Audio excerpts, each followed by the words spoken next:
area to help their institutions, and also we are now providing the textbooks that are required for their learning. Wadoki Mombasa nyakora mgajuan kama gikone tokoro en fungruok na jopuonjre Mary Atieno kachiel kod Idris Ochieng. Mayare ni pacho gwenge malikoni Mombasa nikech onge maromenda mag chwalo gi school. Maen bang' riwruok jolony ma joluo Mombasa midendo ni Luo Professionals wuok oko mar siro sombgi bang' neno sigandgi wang' jowi mar Mugi TV. Jafwambo marwa Mombasa Joja Oko olona wach ni kendo miyo report no yo machal kod ma. Muga ka nyithindo tina kalo kae girwako uniform giting'o sanduke mag school gidhi to anawinjoga marach. Koro ng'ata maneno video ni asaini mondo ikonywa.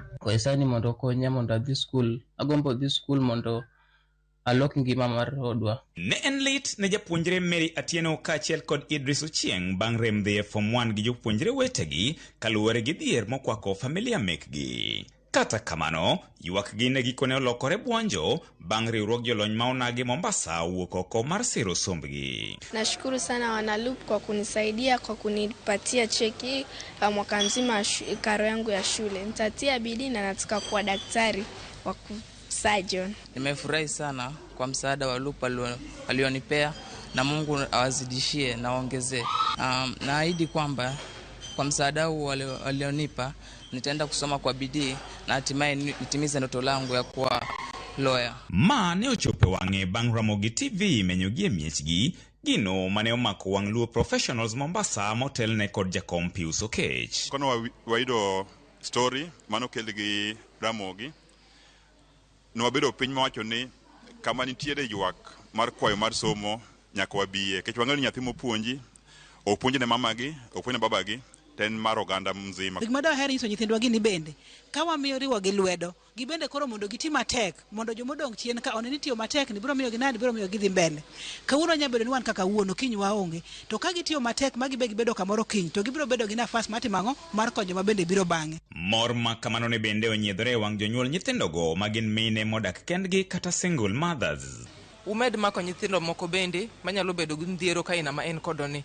En mor maduong' kabisa. Adwoko erokamano maduong' ne Nyasaye. Agone jolup erokamano maduong' ahinya nikech ka ok gin to Mary pengine de koro pod ni e ot. Ni kik luoro moro maki kapo nono ni ichopo kamoro ma ikwame matek.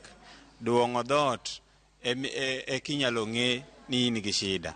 Kama duong'ono e ka ng'ato nyalo ng'e ni kare ng'ane ni nonindo kech.